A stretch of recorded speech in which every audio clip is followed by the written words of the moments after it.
प्रभु यीशु मसीह के मधुर और मीठे नाम में आज दिनांक 26 मार्च दिन शनिवार को हम आप सब अपम के श्रोताओं का हार्दिक स्वागत करते हैं। आज के दिन के लिए जो वचन है वो लिया गया है रोमियो की पत्री उसका 8 अध्याय उसका 30 पद। वचन इस प्रकार से कहता है, फिर जिन्हें उसने पहले से ठहराया है उन्हें बुलाया भी, और जिन्हें बुलाया उन्हें धर्मी भी ठहराया है, और जिन्हें धर्मी ठहराया उन्हें महिमा भी दी है। प्रभु में मेरे प्रिय लोगों, परमेश्वर हमारी उत्पत्ति से पहले से हमको जानता है।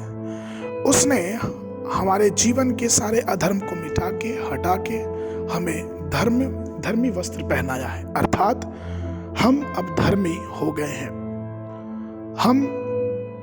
हमारे लिए वो परमेश्वर क्रूस की मौत सहा पापी बना जो पाप को बिल्कुल नहीं जानता था।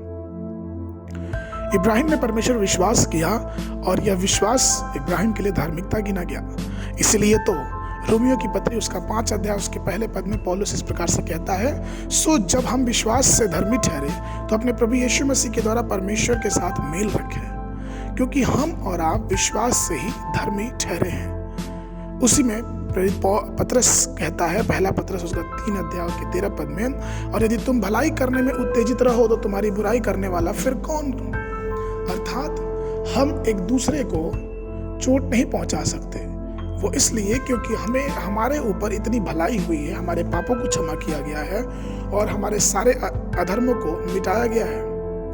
हम अपने जीवन में जब भी कुछ बातों को देखें तो यीशु मसीह को ध्यान दें, जो हमें और आपको धर्मी ठहराता है। और हम और आप सिर्फ इसलिए धर्मी हैं क्योंकि यीशु मसीह हमारी जगह पे उस दंड को, उस क्रूस की मृत्यु को भी सह लिया। वो हमारे लिए कुचला गया, वो हमारे लिए मारा गया, उसने हमारे लिए पीड़ाओं को सहे, और यहाँ तक कि जो पाप को नहीं जानता था वो हम लोग के लिए पापी बन गया। लेकिन इन सब बातों के बावजूद, ये सारे दुख सहते हुए, परमेश्वर ने उसे ऊपर उठाया ताकि हम और आप उसके द्वारा धर्मी ठहर सके।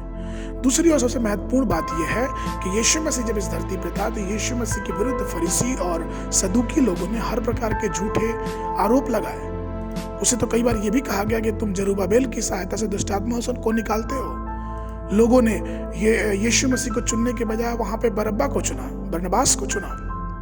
लोग यीशु मसीह को क्रूस पर चढ़ाने की मांग करने लगे, उसका मजाक उड़ाया गया। लेकिन ये सब चीजें यीशु मसीह बड़ी नम्रता से सहता रहा। वो इसलिए क्योंकि उसके मारे जाने से, उसके लहू बहाने से हम और आप धर्मी ठहरते हैं, क्योंकि वह हमें धर्मी बनाता है। पवित्र शास्त्र कहता है यशायाह की पुस्तक उसका 54 अध्याय उसके 15 पद में, जो कोई तेरे विरुद्ध इकट्ठे हो वो तेरे कारण गिर पड़ेंगे। इसलिए हमें परेशान होने की जरूरत नहीं है। हमारे विरुद्ध कोई भी क्यों ना उठे, हमारे विरुद्ध कितनी भी युक्तियां क्यों ना हो, लेकिन हमेशा ध्यान रखें कि वो परमेश्वर जिसने हमें पाप के दलदल से निकाल के अपनी धार्मिकता में खड़ा किया है, वो हमारे साथ है और वो हमें युगान युग तक धर्मी बनाए रखेगा।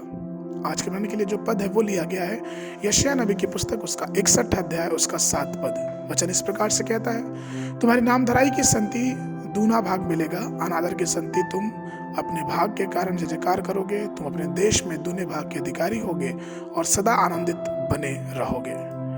दिन में बाइबल पढ़ने का जो वचन है, सुबह के समय यहोशू की पुस्तक उसका 22, 23 और 24 अध्याय, संध्या के समय लूका रचित सुसमाचार उसका 3 अध्याय। परमेश्वर आप सबको आशीष देवे।